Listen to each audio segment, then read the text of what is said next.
What's going on? Y'all already know it's Tuesday, means another episode of Comic Relief, episode 37. And you know what? Let's just get into it. Yo. Oh, wait. Let's do that again.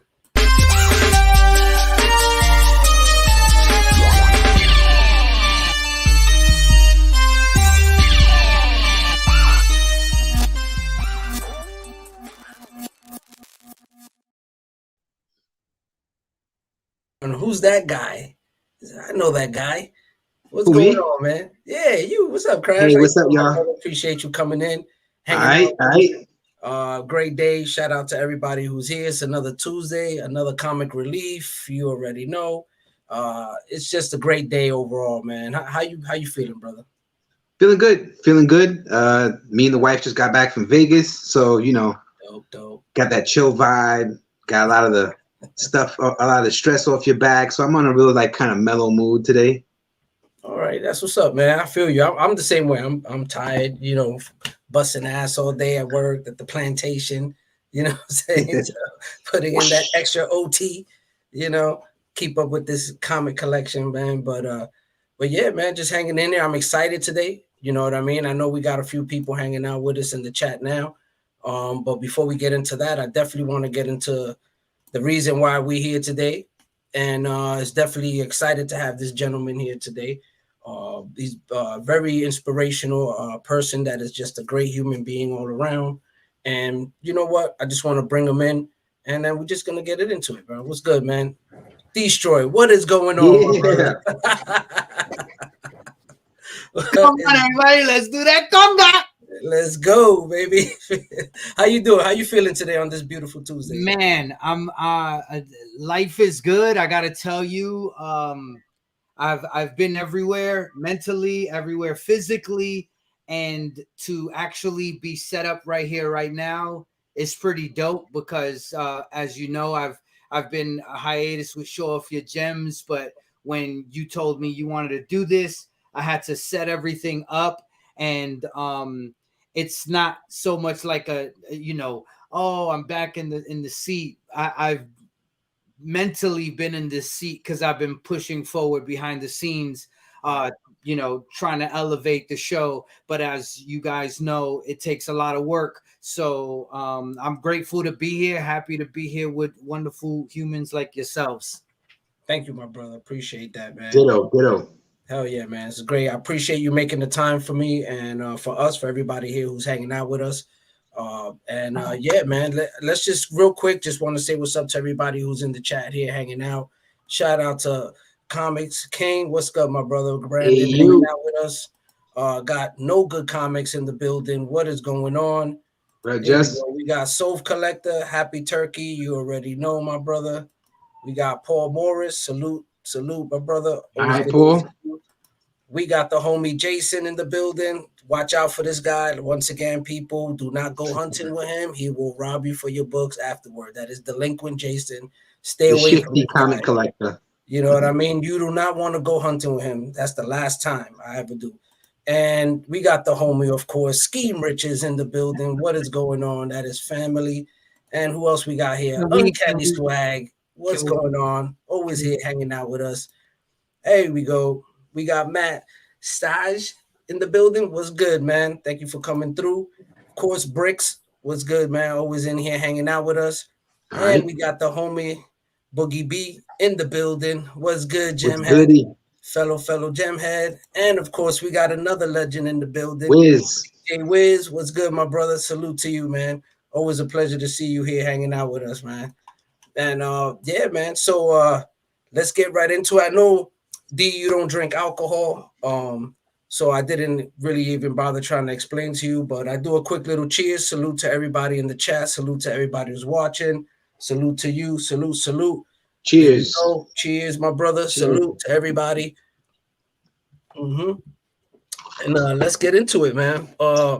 D, I mean, of course, that beautiful, beautiful background and that amazing room that you're sitting in is self-explanatory. But for those who don't know, what's going on, as far as you as being in that environment you're in, and people probably who don't know are wondering who is this man and what he's about. And I see this dope ass shirt he's wearing.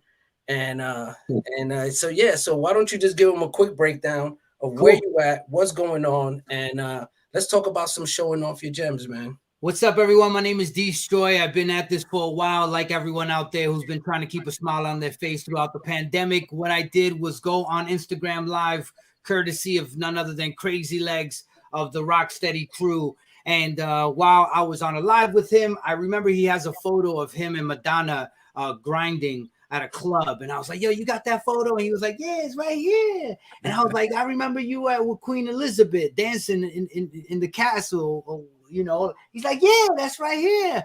And then, you know, all the jokes in between, and my phone dies, and everybody's like, Destroy, you know, you got to go back on. And Crazy Legs left me a couple of texts.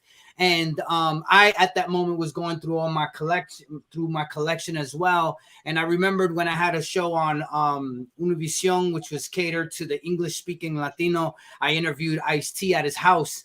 And at his house, he had like Predator's arm. He had posters for all the films that he was in. He had a bunch of stuff in his living room. And I told the producers at the time, let's interview him about this. And they were like, nah, just do the same thing that you always do. And, you know, that's kind of when it really hit my head. And then the Crazy Legs thing. And then when everybody was, you know, laughing and sending me DMs about the jokes that was said, I was like, man, you know what? Let me do myself a favor and set up all my gems. And initially it was in another section.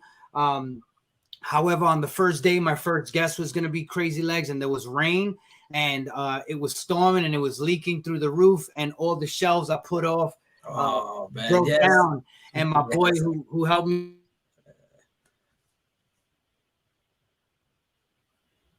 Uh-oh. Wait a minute. Hold on. Don't worry about it. It's okay. It's okay. We still got him. You're with me, right, Crash? I'm with you. Yeah. Long thing. I'm a person. There you go. Okay. Froze up a little bit, D. There. We good.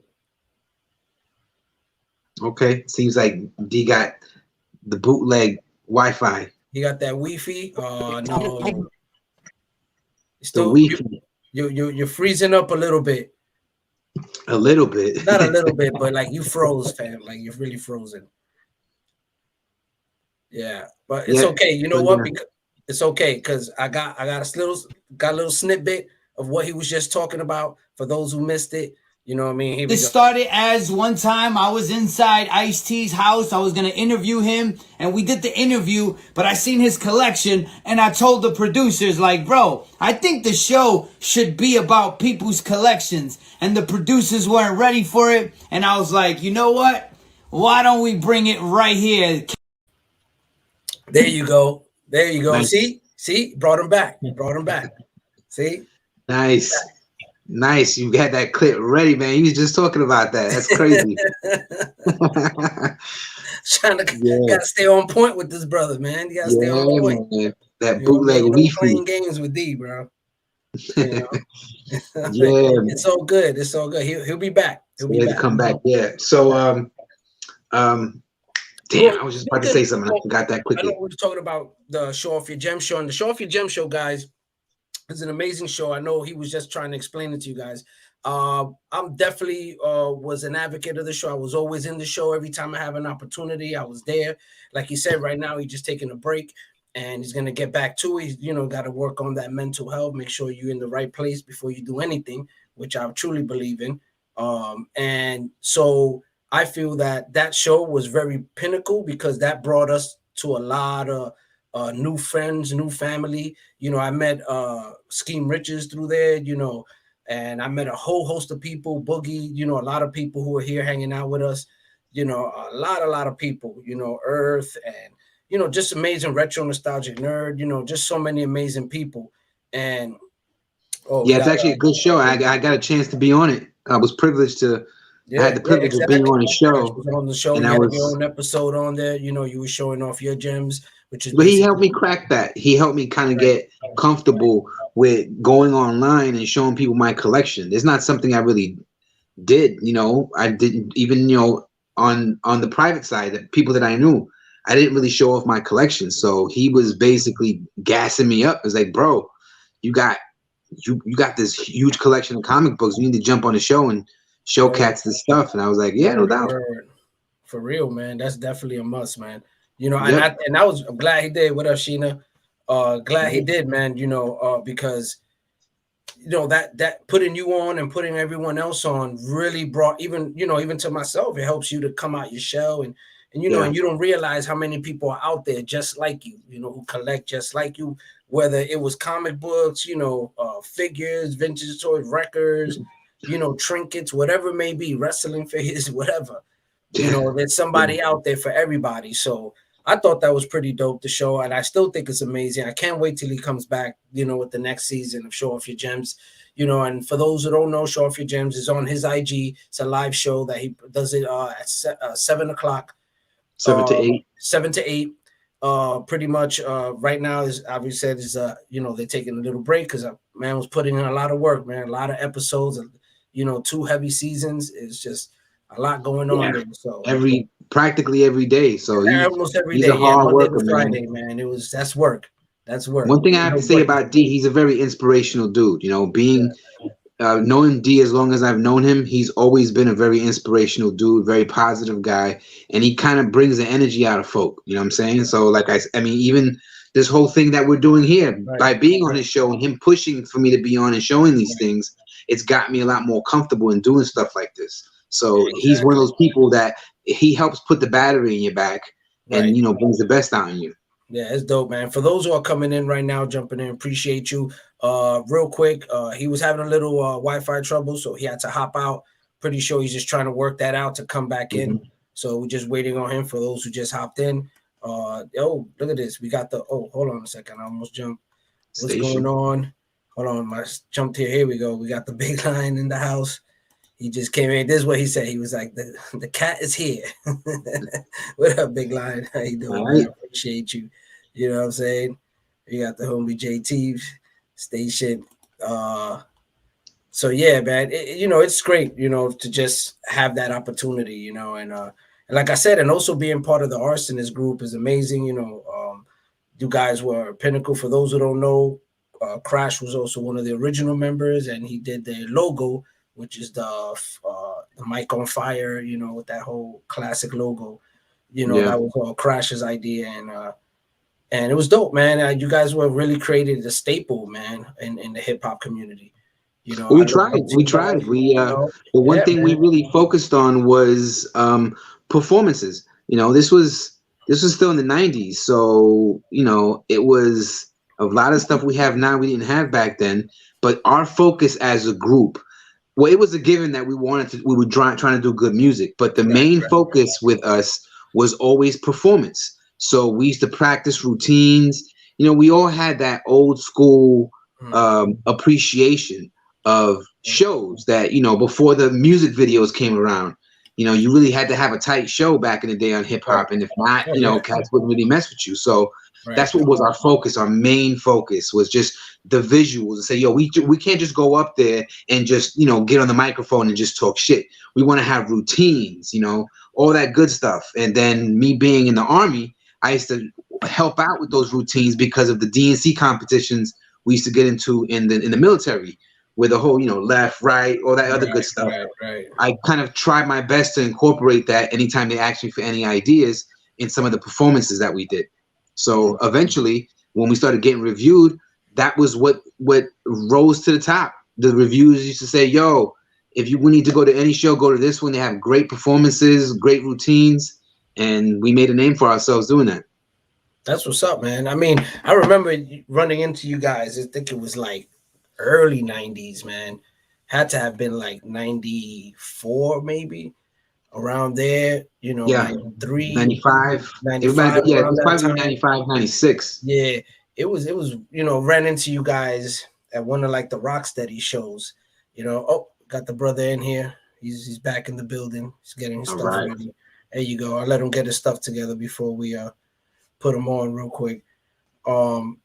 Yeah, man, it was crazy running into you guys, you know, like, and of course, you know, we were little upcoming little rappers and shit, so we had our little clique, you know, our little group, and you guys just came off the stage, and it was crazy because, you know, y'all walking by, so we, you know, we eager, we hungry, you know what I mean? So we on some like, yo, what's up with this cipher? You know what I mean? And I'll never forget Q's face, bro. The way he like looked at us with this like look of like disgust of like these simpletons. How dare you speak to me? Like it was one of those. Like I was like, this fucking guy, bro. Like who does he think he is? Oh man, but that it's just one of those things that you're young, you don't know no better. You know what I mean? You're trying to come up. So obviously you're gonna try to go, to the dudes that you feel are the top. You know what I mean? So you try to go for them. And hello, how you doing, sir? Welcome back. We got him back. See, guys, I didn't lie to you. This wasn't an old scam to get you guys to come to my page. And I did not pay him to do this. You guys, do you hear me? Yeah, man, yes. We hear you, brother. We hear Wonderful. So, yeah, so I it was perfect timing, but never acknowledge the technicalities when you're doing something. You just go ahead. Facts. Continue on. So as far as the Showoff Your Gem ride has been amazing. Started it, a bunch of series. I've traveled based off of it, and I was invited to Comic-Con. Based off of it as well, which was a unique experience because I was invited in the past and I gave I was too busy to do it. So I told Q to go on my behalf. But it was great to go under the umbrella of Showoff Your Gems. And also let this be a testament to people who, should believe in themselves and be consistent and just break through barriers and because you love it, just go hard and do it. I put my head down and I just went hard. And that was 5 days a week, getting guests for that first 100. The second 100 was madness. You guys made it amazing. And, I met a lot of great individuals. And now when I meet people, they show me their gems. Like now people invite me over just to see their stuff, and it's really hard for me because I really love this, but it's not for me. I'm a giver. Like I want to give good energy and give the experience of it too. So when people show me things that blow my mind, I'm like, man, no, hold on. Right. Wait, right. We do this show because I hear so many phenomenal stories and but the most important thing to take away from it all was the community that of people from around the world who like-minded, who were passionate, and even if we were of different hues and different backgrounds, it was great that our passion was something that translates across the board. Yeah, I mean, it really did. I mean, we were talking, when you was during the technical difficulties. And we were just saying, not only how much work it was, we were trying to explain to those who didn't know, you was on your grind, like we were saying, 5 days a week, doing this consistently without stopping, without taking breaks. That, I mean, for somebody who does a show once a week, I can't even fathom the thought of doing this every day. For 5, and consistently doing that homework of having to have the guests, I think that's the taxing part, of working because you're working around other people's schedule, and me doing this show now, I realize like, man, you got to be like 2 months ahead. You got to be, way ahead, because anything could happen where things could change out the fly and you got to figure that shit out, and you got to keep the show going. As you said, the show must go on. Correct. And so I totally understand that. And it's a lot of people don't realize that, and that's why I wanted to commend you for that, because that's amazing, man. And the people you connected, I know you hear it all the time, but it is amazing, man. Like I'm one of the product of that, where I got on the show, boom, and then I made such amazing relationships with so many people, and so many people have done that, in their universe, and it's just wild, man, how you connected us in a way that not only you connected people, but you connected a community, people of the same mind, same community, Right. It's very, I love it because I could be the real version of myself on here. Right. And when I say that, coming from a hip hop vernacular and everybody trying to be hardcore and all that stuff. And then you know, you find out that some of the hardest people also have collections, and you're like, whoa, hold on, B. We were the same person when we were 14, 15, and then things went crazy when we, you know, whatever it is. But, you know, throughout the process, it's been good, not only encouraging people to smile, but also remembering that life is amazing. And I know that we need several reasons to feel great right now. So the gems became that. That's dope. Yeah, I definitely have to commend you for that, D. I can say unequivocally, in my personal opinion, that you have contributed to the climate of hip hop heads being able to express their love for their collection, their comics, their, you know, the collectible figurines. And I know Morbius hates when I call them figurines, but the point is that one thing I've noticed is that ever since your show came out, I've noticed more and more hardcore hip hop heads being able to freely speak about comic books and things that are not necessarily associated with hip hop. Yeah. I mean, I'm hey, it's me and Kinetic when we were young. One of the guys from the Arsonist, he had a collection. He was sick with his collection, and we would take a long ass walk to Ridgewood, where there was a comic book shop that we used to go over there. I think it was something having to do with baseball was the name of the thing.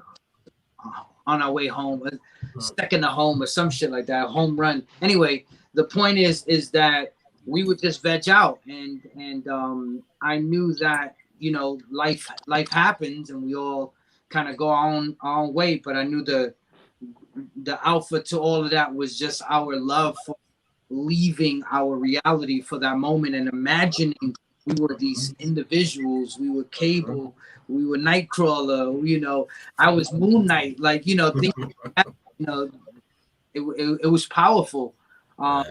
So I knew that an adult version, and I also know that our culture is in retrospect right now. Like, the great things happened in the 80s and the 90s, and I know a lot of us are in a position to make decisions. That's why a lot of hip-hop based TV shows and movies are coming up. People converse about what happened that one time in the tunnel, you know, stuff like that, because we're now conscious. Now we can take in this information like, wow, I didn't know that, you know. So it was a great vehicle. Me, someone who loves history and loves the culture of hip hop, and it all kind of like, you know, it's where hip hop and collecting could have exactly. You know, and that's one of the reasons why, you know, I started this show off because I wanted to get into deeper topics in regards to comics. That's why it's called Comic Relief. It's like a throw off, a play off that, you know, relief of getting into topics that you could get off your chest that normally people would be kind of skittish to want to talk about, you know, because everybody, you know, in the community, of course, you want to play nice with everybody, you know, and because you don't want to offend nobody, you know, everybody has their thing. But here on Comic Relief, we don't play that shit. You know, we keep it 100. We just speak our mind. It's like, yo, this is how I feel. But I say, bye. At the end of the day, we shake hands and we show love and we keep it moving, you know, like it used to be. You know, it was okay to disagree, you know.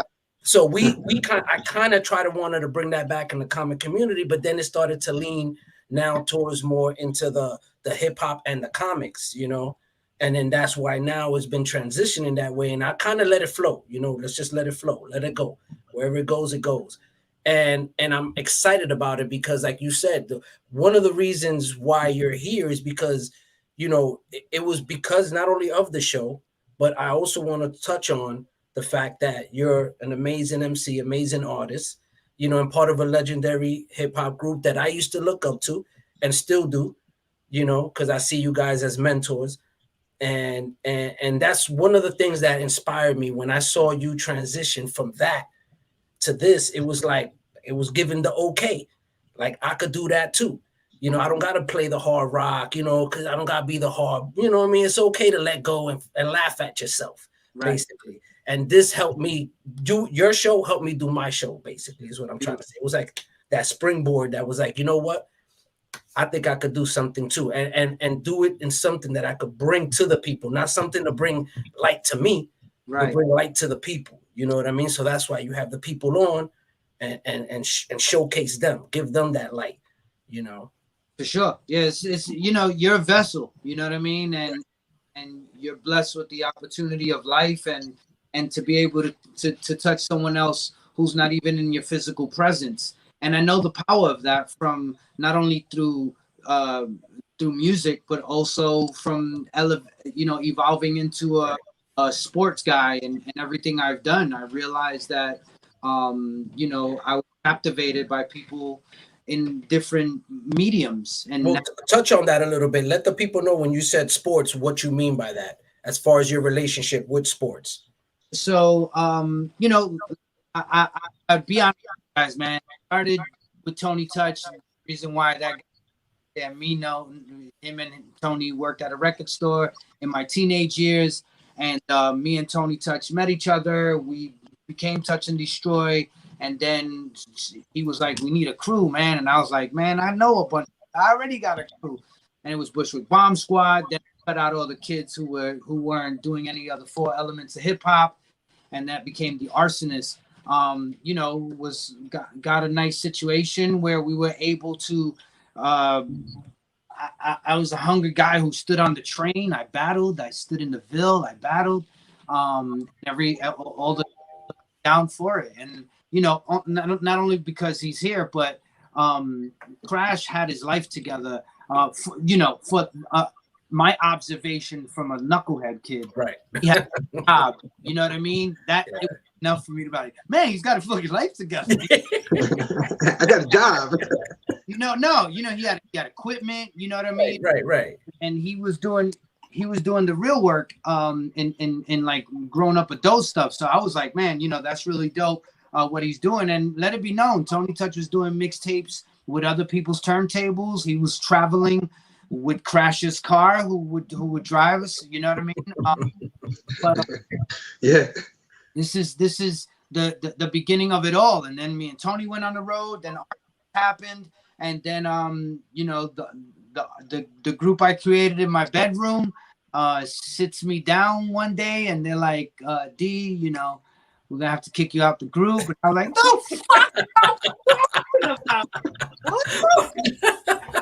Not D, no.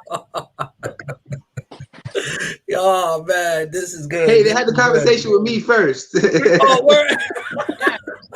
Hold on, this is gonna. Hold on, come on, let's go. Let me plug my phone in. Let me step away for a moment. Okay, no problem. This is good. This is what I wanted to get into, right? I mean, so he knew a whole bunch of people in the neighborhood, and the way I got into the group is because I knew Tony. I was working in a record store, and Tony used to drop off his mixtapes there, and it was they sold Spanish and English music, and I was in charge of the English music department. And that's how I got cool with Tony. And Tony came to the record store one day, dropping off tapes. Was like, "Yo, Crash, I got a friend of mine that's trying to put a group together and they need a producer." And I was like, "All right, I'll put a beat tape together." And then he was like, "You know, meet them tomorrow night." We met at D's crib. Everything happened at D's crib. Anytime we had meetings with the group, meet at D's crib. So I met the crew. And then while we're having conversation, I was like, "Yeah, you know, I write a little something too. I also do a little spitting." And then the big takeaway was I told them that I was a big graffiti artist back in the day. And they're like, "Yo, we need a new logo also." So I was like, it made me feel good that I was able to contribute more than what I was expected to contribute. So that's how we got into that. Speaking of the logo, do you happen to have an image of the logo that you created? D, hey yo, D, you got a copy of the logo? You got the guy. Yeah, I got There you go. Venomous. Oh yeah, there it is. Bang bang. Yeah. Original. Bang bang. And, you know, it was a good ride. It was a fun ride. I know. Let you guys know the first single we did was Session Halloween. Tony Touch paid for the studio session at D&D Records when we put out our first record. The first day we had our in-store at Fat Beats. Tony Touch came to collect, and we were like, "We haven't made any money yet. Hold up, we're still broke." So, Crash, were you there at Fat Beats? Yeah.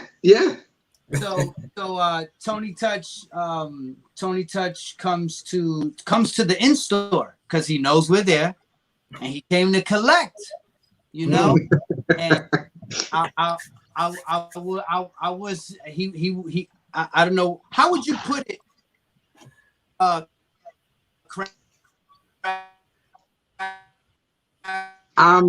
don't know, man. I guess I'll be honest with you, bro. Half the time at those in-stores, I wasn't really paying attention to what anybody else was doing. I was trying to focus on what I needed to do because, you know, we were still relatively new to that stuff. And, you know, I'd get nervous if I wasn't focused on stuff, if I didn't keep my brain focused. So one of the things I used to do is just kind of shut things off and kind of just repeat certain things. All right, you got to do this, you got to do that, you know, because this is all new to us. There was a lot of unexpected stuff that was happening. And it was great being at those Fat Beats in-stores because I met so many people through those in-stores. A lot of famous people, the Rocksteady anniversaries that we used to do. Because after that in-store, I remember Crazy Legs was having a conversation with Q about us performing at one of the Rocksteady anniversaries. So that's dope. Not my bad. I threw in. I know a lot of people are like, what's going on? Retro Nostalgic said D waffling.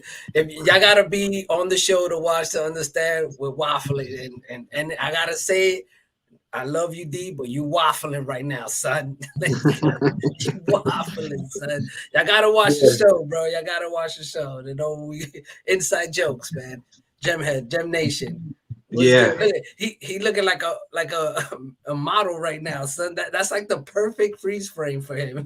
He's looking like straight modelo right there, bro. So to continue, go ahead. No, so then basically, I wanted to hear more about, you know, when you guys met up and what took place with that. Like, you know, like I know, like it started like in that era. I know it started with like the way D said, you know, they had the meeting. I know you had your meeting, you know what I mean? And that's what I wanted to get into was that, you know what I mean? I wanted to start from there and then how it came, you know, the progression from that to then, you know, D coming back and, you know, and how that progressed, you know? Right. So you're talking about the initial meeting, right? The initial meeting. Yeah. The initial meeting. Yeah. So, what's up, baby? With I remember, I think I was the last one. No, I was like the second to the last one to get in the crew. Because as D mentioned, most of the guys in the Arsonists knew each other. They were from Bushwick. You know, I'm a Queens head, and I just happened to move to Bushwick at that time. Gotcha. So I was always representing Queens. You know what I mean? But yeah, it was. And I think the story was with Q. I think D met. You know what? I'll let him speak about that. But I know Freestyle, he met D at I think it was a rapping competition, a talent show, I think it was. And Freestyle, that's how they met Freestyle.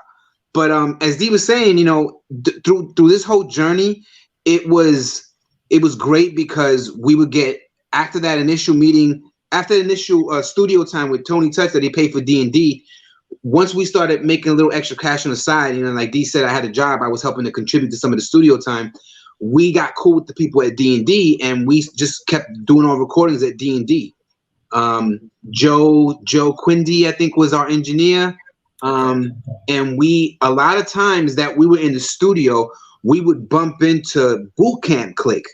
That's another thing I'm sure D will get into, is that a lot of the shows that we did it with Boot Camp. So we started getting cool with Boot Camp because I don't know, I guess our managers knew the same people. We were getting booked for the same shows. Did you talk about the fight? Not yet. Yeah, we didn't get there. No, I didn't get there. I went on to describe how the different members got together, and I was like the second to the last to get into the group, and that all the people that we met at D&D Studios.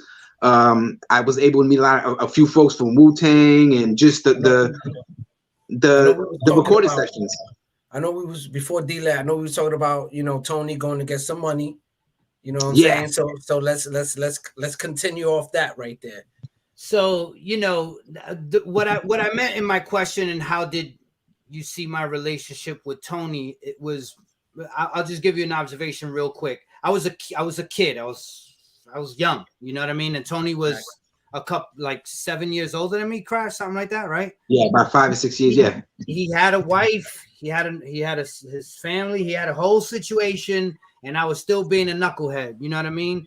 So you know, I had to respect his perspective, you know what I mean? He was putting cash up, he was really organized, and I was with him from before he really turned up on that Tony Touch shit, and I witnessed the whole shit, and I was part of busting my ass with them, and I loved that I witnessed that because it instilled a lot in me. So I had the utmost respect for this guy, right? So on the day that he comes, now you got to understand observationally, though we are the Arsonists, like I'm looking at everybody like, all right, I remember Swel being punished because he was a little kid. I met Q at a karate school that I was freestyling at, freestyle at a thing that I hosted, Crash because he worked with Tony. Like I connected everybody, right? They were right. So I'm looking at all these dudes like homies, you know, it's not necessarily business. I'm still looking at us as young dudes trying to figure it out at the moment that Tony touches like, I need my money. I'm here to collect. So Crash was a hood rat. Our manager at the time was the hood rat that Q was homies with from the Bronx. And, you know, you don't speak nice to hood rats because they, you know, they ready to come back at you. Right. So homegirl manager stepped to Tony like, hold on, I don't know what's going on here. I managed them. Let me figure this out. I can help facilitate this. But she's also like, you know, like 90% hood rat. You know, everything else is just, she's just trying to figure it out. Right. So at the moment, Tony, we didn't have money. We didn't have money to give him. Right. So Tony looks at me because I'm the nucleus to it all. And he's like, you little motherfucker. And he like called me little, and I felt that, you know, I felt like a little motherfucker. You know what I mean? He was my guy. He was like, I traveled already. I opened up Craig Mack Youngsters with him. Like I was already out with him. So I'm like, oh my God, I fucking shitted on this whole situation, all out of my love for hip hop, right? And then Freestyle said something like, you know, go back to your mother or some shit like that, right? And you know, in the hood, you don't talk about nobody's mom, you know what I mean? So he said, he said, say something again about my mother. And he said, go fuck your mother. He like went all the way. Because he said something that was like a little disrespectful. Right. When he felt he was getting tested, he went all the way to get him. So Tony came like running down like an unprofessional UFC fighter, right? and Freestyle fucking uppercutting him, and they both go to the ground. And now fans are coming up, and it looks like the Arsonists are jumping Tony Touch. You know what I mean? Yeah, because we're trying to break it up. Great look. Right. So Tony's like, you know, we break him up, and he goes into his truck, and Freestyle puts his hat on, and he's like, yeah, fuck that. And he gets shit, you know, doing. And I'm there like feeling like a little motherfucker still. You little motherfucker. The next day in Bushwick in front of my house, Tony comes because we're gonna meet, you know what I mean, and try to squash it like brothers. And who's in the fucking passenger seat? And it's Freestyle. He's in Tony's fucking passenger seat. Less than 12 hours. They already BFF'd, and they're coming back. So you know, that was an interesting run. I was giving the ultimatum because he was cool with Arsonists, and then there was a point where he was like, I ain't dealing with it. That's your thing. Me and you are touch and destroy. Go there. And then one day he was with Daddy Yankee in his house, and it was really hard for me to make any songs with Tony because he was a busy guy who was focused on his mixtape. Everything that he did in retrospect, I've listened to meetings, those meetings that you was talking about, Crash, like as an adult recently, and everything that he did, I would have done. The only thing I would have done differently, but it's only because I know how to articulate it now, is be a better mentor to young homies trying to come up. And he wasn't great at explaining. Not only that, he also was too busy. He had to hold down a house. You know what I mean? So he couldn't hold my hand for a long time. Right. However, he gave me the ultimatum, like, either you're gonna rock with me or you're gonna rock with the Arsonists. And I remember Q was sitting right there. We was in his living room, and you know, there's been moments that Tony has like did this. There's one other moment actually to Crash's beat. I rapped to one of Crash's beats, and he played the acapella in front of all the Arsonists, and he was like, "Listen to this." And I'm like young, like I'm killing it. And he's like, "I don't understand anything you're saying. You don't articulate, you don't enunciate." And I was like, "Oh shit," right? So, but that's how we were, right? Like your big brothers would like punch you in your chest, you know, like, "Yo, man up." So he would do that, you know. Once again, he had no time to mess around. And I knew it, but I was there for the cause. Right. Arsonist, obviously it was that day that I said, "All right, Tone, I love you. I'm gonna go and do the Arsonist thing." We paid him back his money. And then the Arsonist ride was a lot of fun. Got to do a lot of crazy things, hang out with my friends. And then after the Arsonist sat me down, Freestyle fought Swel. I don't believe I'm telling this. Come on, let's go. Because I like to just be positive, you know what I mean? Man, you're on comic relief. It's all good. So we're in Vancouver, and here we go, another in-store. It's another in-store. And, you know, Freestyle's coming late every day down to the bus so we could go to the next city. And I'm like, "Yo, you guys told me I'd be coming down late, and y'all don't say shit to him? Y'all better say some shit to him right now." So I stood quiet. Yo, I stood quiet right in front of the in-store. Saluted Jay Bird. Jay Bird, you know, is now Atmosphere and that whole movement over there. Right. But they, you know, Swel was the youngest. Swel was young. Okay. He was like really nice kid. Like, you know, he was always down for some smoke, but when it came to really business, like he didn't know what he was doing, right? So he was like, free, like, you know what I mean? Like he's trying to like, you know, he could barely speak English, you know what I mean? So what happens is like he says, Freestyle tells Swel, "Shut up," you know what I mean? And Jise was like, "Yo, don't talk to him like that," because he was the young kid, you know what I mean? Like, get out of here, me. And he's like, "I talk to him whatever way I want." And you know that energy right there, nigga. That's a wrap. That energy right there. And they were both face to face. And then Freestyle pushed him. And it was the same thing like Tony saying, "What you said? Do that again." And Freestyle fucking, and they were both fucking going. Swel left crying, you know, because he's young, like, "Oh my God, my friends are fighting." We're in Vancouver. I can't even tell you everything. Anyway, so I go into the record store and I'm telling all the fans, "Thank you guys. It was amazing."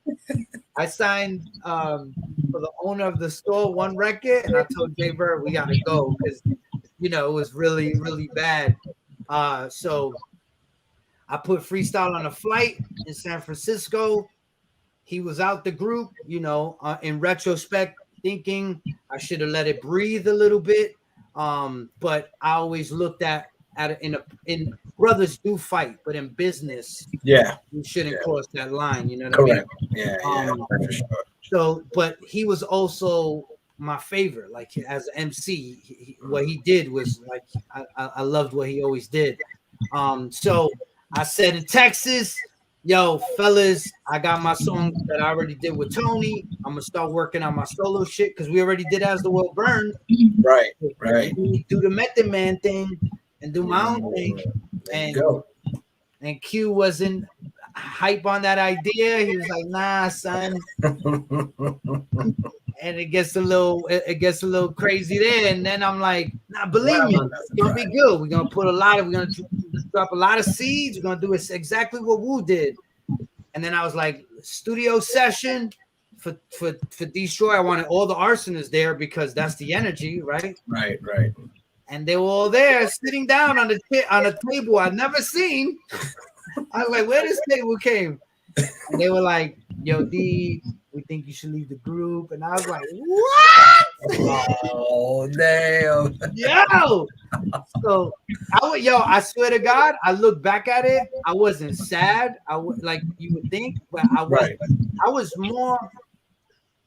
I think I was. I don't even remember being sad about the Tony one either. But I wasn't sad because, I felt like I have too much fire in my heart for me to stop. Nothing was gonna stop. I got all my friends on the flight to LA. Facts, Crash, or not? Yes. Come yes. on, G. Facts. That's gold. We were young, bro. Yeah. Without a deal, we all slept. We were having it was great. Anyway, you couldn't tell. I always knew the stock was going to go up. I always knew whatever I did, I was going to be all right. Right. Yeah, that was a great time. And I started hosting on Sirius XM. I interviewed Kanye. I made fun of him. This was before Kanye was really, really Kanye. And his manager said, step out the studio for a moment. And I stepped out the studio. And they were like, we like how you made fun of him, but you wasn't dirty about it. Like you wasn't grimy. Like you were just funny. You was just genuinely funny. We got an artist that we want you to go on tour with to do pretty much what you just did. So it was this violinist girl who is, she was Israeli. Miri Ben Ari. We ended up. I would go to morning shows, so she had an accent. She still has an accent. And if you do a morning show, there's always the funny guy, right? The funny person who's gonna say the funny stories or just make fun of people or whatever. So they would send me in the room first, and I'll be like I'll shoot up the room with all my bars. You know what I mean? Like just body everybody in the room. Then she walks in. And I was like the Rottweiler, you know what I mean? I was like, let anybody say anything crazy to her, you know what I mean? She got a lot of great looks. One of them was with the NBA. Yes. And and I'm saying this story so you guys could I guess appreciate that timeline. Of course, I'm missing out a lot of underground shit, but I know in hip hop, people have told a version of these stories. I'm trying to tell you how I evolved out of it. So for myself, what happened is that I spoke to one of the people from the NBA during a tour with Nina Sky, and I was like, if you guys ever need a host or anything, let me know. And he gave me his business card. I called him for a year.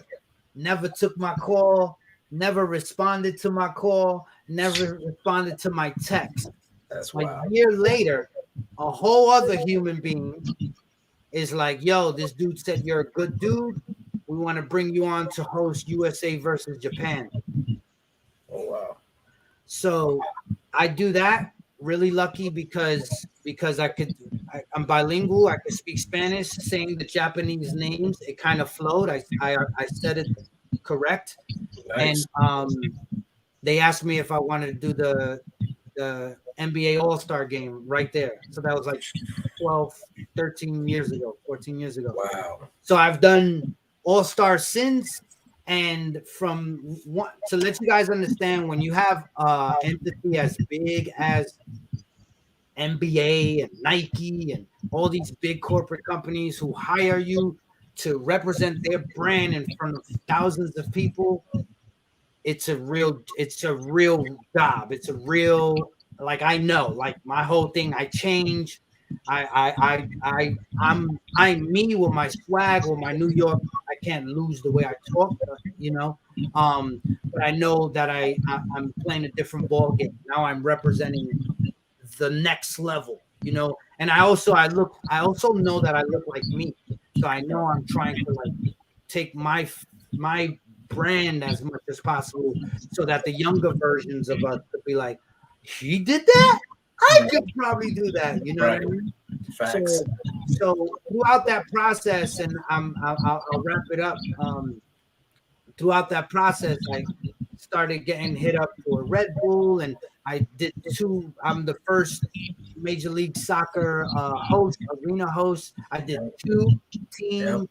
That's right. And actually, I went to Atlanta to do the All-Star game with rappers. Remember with Crash? Yeah. I remember that. That was crazy. Yeah. He was like, "Yo, I need you to pick me up," and I was like, "Where you at?" He goes, He gave me the address, so when I went there, I told him I'm outside, and I don't see him. So I see the house. I start walking up to the house. He opens up the door, and this big old cloud of smoke comes out, and I'm like, "Yo, what's going on in there?" And he was like, "Yo, you know who lives here? What's them cats from Buffalo? Them upstate rappers from upstate New York, the Griselda. Oh, Griselda. Oh, okay. Yeah, one of the dudes from Griselda. That was his mom's crib that he had moved down there briefly, and they were throwing a party. That was the Super Bowl you hosted that year, right? Yeah, I was there for the Super Bowl, and you know, I'm happy to announce that this February I'll be hosting my 7th Super Bowl. So I'm excited. I have to say, every time there's an event in Atlanta, D always comes and checks me. That's what's up. Anytime he has a job there, he comes through. Yeah, I speak to everybody in the Arsonist, and it even feels sometimes they're like, "Why do you still call me? Why are you still my friend?" But I like to, you know, we all come from nothing. You know what I mean? So Damn right. It's good to like even to chill in Crash's house, like to see growth. It's inspiring to me because I picture our dads, you know, how they would be drunk in their states, and that's how they hang out. And we don't have to be. We could just be like really engaged in life and positivity. You know what I mean? And I'm enamored by growth. So facts, man. That's amazing. I mean, I know with a lot that was going on. I know with speaking with the sports part of your life, is there any moment before we head at it, because we got to end it off on a good note here, is there any moment that was like a oh shit moment, what the fuck moment, is this really happening right now moment? You ready for this? Come on, let's go.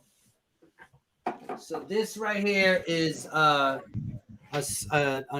Eagles helmet right here. Gotcha. Okay. Signed by Howie Long, who was in the Raiders. His son Chris Long was in the Philadelphia Eagles, right? Mm. So I'm in Chicago hosting the NFL draft, and I do these things with the athletes where I interview them in front of fans, and then fans could do Q&A, and then we do that, right? Right. So usually, if a player is like a superstar player, he looks at his watch and he's like, "D, you got me for 2 more minutes, and I'm out." Right? That's usually the deal because they got agents. Everybody gets paid lump sums, so they rock with the clock. They don't give you extra time, nothing. This is all my years of doing this. And then Chris Long comes along, pardon the pun, and we do the interview, and he's the only one who starts signing autographs for every kid that is in there, right? Wow. Outdoors in a park in Chicago, and we're on stage, and I'm keeping the thing moving along, but I'm impressed. Like, this guy's really like giving his time. He didn't leave, so he's autographing everything. And then an adult, a man, comes with a helmet and he stands on like a bench. So let's say it's this helmet, and he's like, "Yo, Chris, do me a favor. Can you sign this? But don't use that Sharpie." And he looks at him like, "Come on, I just did 200 kids with the same Sharpie. Like, take it easy. You know, you've been real." Right. And then he's like, "Hold on, but don't sign here. I need you to sign in this area, but don't make a seat out the line." Like he was being like crazy, right? And Howie Long is a man. We're not men. Right. He's a man. Chris Long, my bad. He's a man. His arms are our legs, bro. A man. This dude is a man. Like he eats midgets for breakfast, right? It's a big dude. He's a man, right? He's a big dude. Right. So he just lets out like a right, and I felt that, right? Because being professional, a lot of little kids. So he goes. He gives the man the helmet back. The man grabs the helmet and he says to Chris Long, "Thanks, asshole." And he goes into the crowd. And I'm the only one who heard that other than the NFL superstar, right? And he continues signing autographs. He does like 3 more. And then he said, in front of kids, "Fuck this." He dropped the Sharpie, dropped the kid's shirt, and he just leaves the stage. And he goes into the crowd looking for the dude. So I'm on the mic, and I can see the dude. Pretty sure. I'm like, I can be like, "That man right there."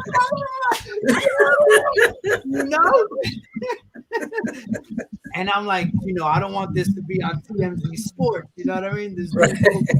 Yo, and Chris Long is like, all the little kids are like, "Oh my God," because now he's close to them. Right. And they like trying to hug him. He's like, "Get out of here." Get the fuck out the way. He's like this with little kids, right? And I'm like, "Oh my God." Yo. So he goes too far out, right? And the guy's like here. And I don't want to say anything because I'm trying to be professional. Like, I don't want that on my hands. So he goes back to the green room, right? And he's in the green room. Now, I was the host, so he was my guest. So I want to apologize to him for that energy that was there. You know what I mean? It was not cool at all, right? Fact. I'm just being professional on behalf of Pepsi. You know what I mean? I'm doing my thing, NFL. So I go to the back, and everybody who hired me, Pepsi, his agent, and NFL rep are in the backstage, right? And I come in, and I said, "Chris, I'm sorry about that." That's all I said. He grabbed me by my wrist. He turned me around. He put me in a yoke, and he lifted me off my feet, bro. He put me in a yoke, and he lifted me off my feet. Fuck out of here. Yo, bro. And he says in my ear, "I wanted to kill that motherfucker." And he lets me go, and he leaves. Yeah. And now the people who hired me, Pepsi, NFL, agencies, they're looking at me like, "What the fuck?" The fuck, Chris? Because nobody sees that. Yo. And then he said, "D-Stroy's great." And then he leaves. Oh my God, yo. Before I could even tell Pepsi what happened, because they were nervous. There's a lot at stake. Yeah. And I explained, I laughed so much. It's a lot of money. But that was one of my favorite moments. Man, brother, I think that was an amazing way to close this show out right. For a second there, I really thought you was gonna say he like really yoked you up and like put the beams on you and like took it out on you with some crazy shit. I was like, please, Lord, no. Yo, bro, to have an NFL player's arm bicep on your neck, B, and I'm off my feet. I'm like this, B, and I'm Toes. I'm laughing because he says that. I know the energy. Right. I know that these people are looking at me like, what did the fucking little thing say just now? He Right. really referenced. You know, I was just losing my mind, and I loved it, man. So yeah, dude, that was amazing, man. That was amazing, and yo, word up, man. Yo, we didn't even get to know. All right, listen, real quick. We could go through it real quick. We got time. It's not a timer here. We could keep going. So this right here, I recently got. This is John Leguizamo's comic book. Yes, that he yes. did. I got my copy. Yeah, I got all of them, and then he autographed. He got an autograph. Let's see that. Ooh. He autographed everyone. I was like, bro, chill, bro. You autographed everyone. And then I got the book of it. Dope. Then he hit that right there. That's nice, man. That's real nice.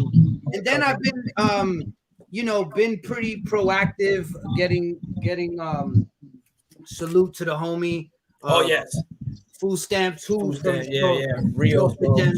And I got to tell you guys, that gentleman right there is really about it. He traveled out to, obviously he had not obviously, but he had a booth at Comic-Con, which was cool. And then I seen him at Designer Con. Designer Con is like Comic-Con for action figures, and they flew me out to represent Showoff Your Gems over there 2 weeks ago, and that was very cool. And then because I have girls, I have a daughter, so I got the nice Cortez. There you go. Really? I got both of those. Yeah, I got that, and so I thought this dude was Latino growing up. This is why I was rocking with him. So it's Moon Knight, B. Moon Knight. I was rocking with Moon Knight, B. We got some glare there. Hold on. We got some glare. Show the people. Here we go. Oh yes, classic cover. Punisher. Yes, sir. Classic cover. Big Moon Knight fan. I know we got a lot of Moon Knight fans up in here. Yeah. So I'm happy that Moon Knight fans he's finally getting his film. Oscar Isaac will be playing him. Yes. Oscar Isaac is from Nicaragua, so that's really cool. And I got this joint, of course. The Bitter Root. I think you laced me with this right here. Yes, sir. Thank you so much for being a beautiful person. Reciprocating, brother. And then I got this sent to me. Now this is Guardians of the Galaxy, right? Yes. Hold on. Sorry, guys. Okay, right there. There we go. Yeah. Now, have you ever seen this? That issue? No, I have not. The storyline to this is because I was never big on Guardians. I know, but I'll tell you the reason why this was pretty cool. So the story is that Groot was grown in the island of Puerto Rico. What? Yo, the thing. Oh, you're so that's official. That's it. Yo, and it's a Marvel. It's a Marvel print. It's like that's dude. I've never seen that. No, me neither. That is dope. Never seen that. Look, and the guy who did it wrote Yo Soy Groot, Showoff Your Gems. Here we go. That's he's saying right. That's Guardians of Infinity. That's Soul Collector. He's Soul Collector. Yeah. He's a big ghost. Sorry, my bad. you got comic heads up here. They're like, right. That's why I was like, wait a second. I see Infinity there. I know. Yo, B, I don't know how to read American. This ain't Yugoslavia, son. Guardians of the. That's all I needed, baby. Well, yeah, this is pretty cool. There's so yeah, the storyline was interesting, and the guy sent it over, and I was really grateful for that. I'll put that back, man. Great stuff. But yeah, you laced me. Yes. Shit. Hey, I'm gonna tell you right now that card, that foil card that's in there, bro. When I sent you that, it has nowhere near the value what it is now. That's all I'm gonna say. That foil card in there, that Venom foil. You check that, D. That may be retirement money right there, bro. When I sent it to you, it was paid Tony Touch back. There you go. There you go. Pay for some boxing lessons. Yeah. The rest, you know, is I'm sure stuff you guys seen. Sorry, it's yes, Oh, the yeah, Marvel you got the Comics Ghost Rider. presents. Yep. Yeah. Of course. Oh, you the got Miles. The Yo, that Morales. Miles. Take care Take of care of that book, D. Yo, D. Y'all say that after I just slammed it to the I know. floor. Right. He just threw that shit. Yo, that hip hop Miles one, bro. The Take Nas care of Miles. that. Yo, you guys ever heard of this one right here? Can't even see it. Yeah, I can't. This shit look like a drug addict and a drug dealer. That looks like some type of like spoof, like a spoof type comic. Yeah. Like a spoof, like they're making fun of like Yo, Wolverine. and, so my mother used to walk around with printed like funny comics, but it would be explicit. It'd be like a rat with like a big dildo or some shit. You know what I mean? Jesus Christ. Yo, B, if I do a show of your gems with my mom, y'all niggas gonna be like, that's why you're fucking nuts. Yeah, so, You talking about Fritz the cat, bro? Like nah. Right. Rat, like a it's a like rat. Yeah, she Big fucking rat. wilding, dude. She was wilding. And then you lace me with this. I close it with what you hooked me up with, also because There you go. That's it right there. Stanford Green as well. Yes, sir. Salute to Sanford Green. Salute. I can't wait to see that movie. Yes, man, brother. Once again, thank you so much. Oh wait, hold on. What we got? Hold on. He had a lot of shit there. I do, but so I was going crazy, and I'm sure I have more. See, it Crash was like, he don't got comics. I knew you got It's, comics. Avengers.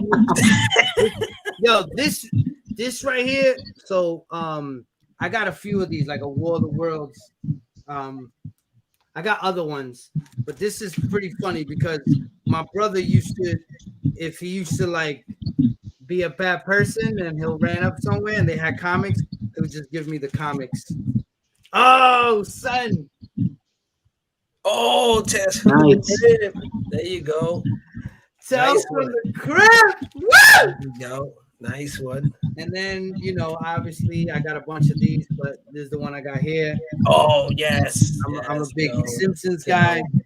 Big And Simpsons fan, I had to do the right thing when I started asking. I got that, but this is the one I really wanted. So. Ooh. D, you see what's going on here?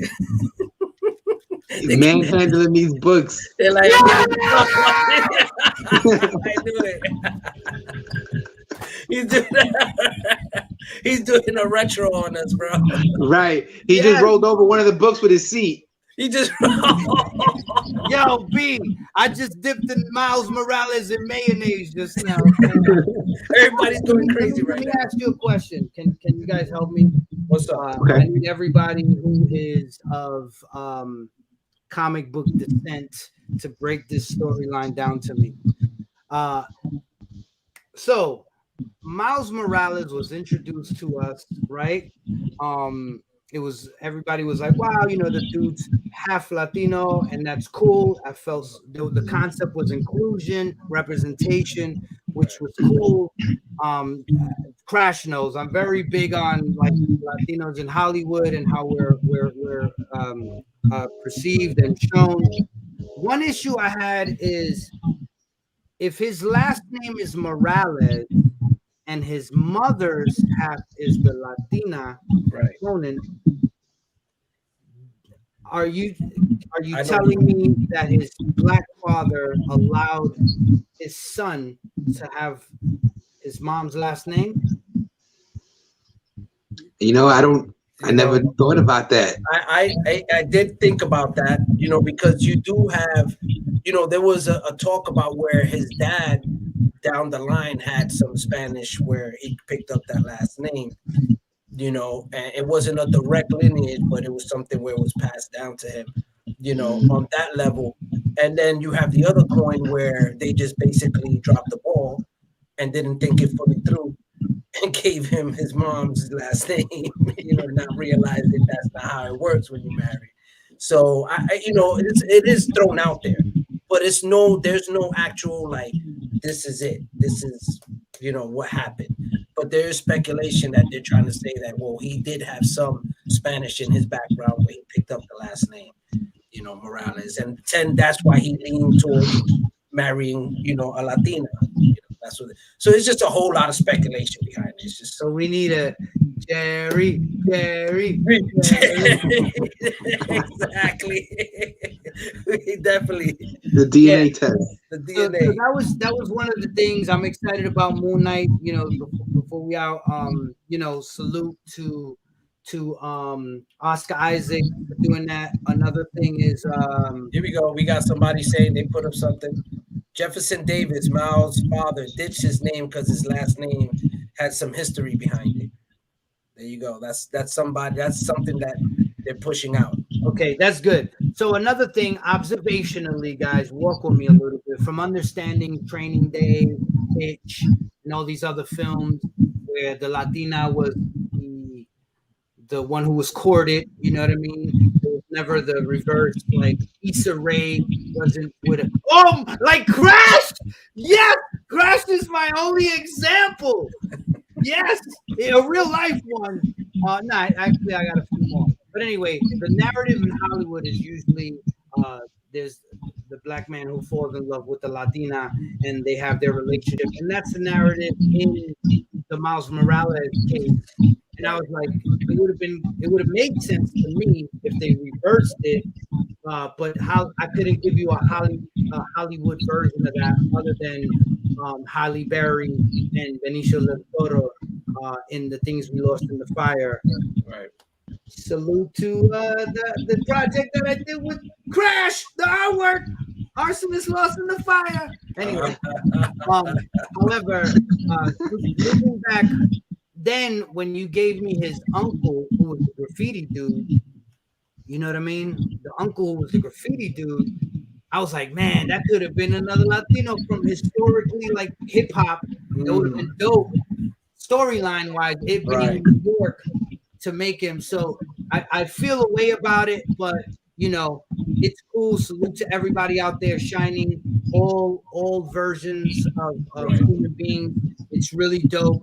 Just I say that from the perspective of a kid who grew up learning a lot about other cultures, and then I learned about mine in my 20s. So it was cool. It was Yeah, great. definitely. And what I loved about Miles was that it didn't feel like that character was pushed onto you. It didn't. It was just a natural, progression with the character. You didn't feel nothing forced upon. There was no like agenda behind, him. And I felt, and I think that was what was the first thing everybody picked up on and why they embraced him the way we embraced him, is because of that. It was just a natural transition as his story progressed. Absolutely. It was nothing behind it, The great thing, as Stan Lee said, with that other old dude who always does the interviews, I forgot. He's like, the great thing without it being intentional, Spider-Man is covered his whole body, so you don't, he could be anything.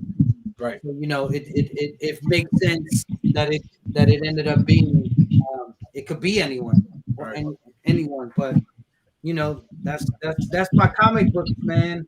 Hey man, that was amazing, brother. Like I said, I'm just happy that you was able to come on today. I was grateful that you're able to make some time, for the brothers that come through and share, a bit of your story for those who didn't know, and for those who did know, give them a little more insight into that as myself. And of course, man, it's just always been a pleasure. As you know, me and Crash, ever since we met, we just been like fucking two peas in a pod. It's just I see him as a mentor. I always calling the brother up. He's, great man. Like you said, he's very responsible. He's on top of his game. So when you speak to him, you got to come correct. You know what I mean? Because he will, pull your card And so I appreciate you, Crash. You the homie. And shout out to Q, because it was through Q that I met Crash. And he told me, yeah, this dude got comic books. And I was like, man, ain't nobody got comic books, man. What comic books, bro? And then I met Crash, and I'm just like, oh yeah, he got comic books. Oh shit. Like, you know, so salute to the Arsonists. Thank you so much, man, because you guys have been amazing to this hip-hop culture. Salute to you as a human being, what you have been bringing to the culture and to this planet as a human being. I know you hear it a lot, brother, but I think you don't hear it enough. You know, and you should hear it more often, you know, and because we all know you are human, you know, you do have feelings, you do have a life outside of this, you know what I mean? So I commend you on that, on being able to do what you do with everything you got on your plate, brother. Crash. Yeah, and D, I want to let you and the world know how influential you've been in my life. When we had technical difficulties, I was telling the whole world how you've always played the dude that put the battery in everybody's back. You always brought the best out of people.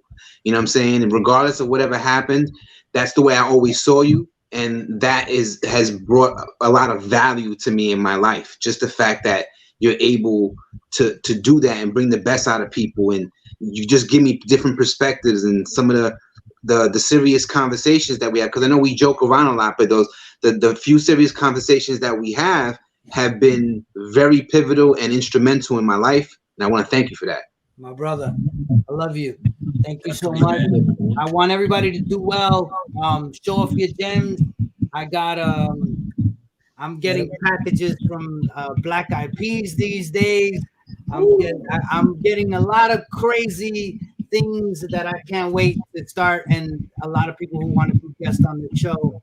I'll show off the gems. But as you guys know, it's all about structure. It's all about doing it. And I'm working on. I have a very big situation that I can't tell you what it is, but I can tell you it involves Paul Rosenberg. So okay. I'm okay. really about it. It's gonna be a game changer, and nice. I'm excited, man. So go out there, man. Go out there and win. Be amazing. You know, tell people you dope as shit, or just tell yourself you're dope as shit, and just inspire people to be great. Thank you so much, fellas. Thank you, Crash, for your kind words. Morbius, I was gonna send you this. Have you seen the new era Morbius hat? No, I have not actually.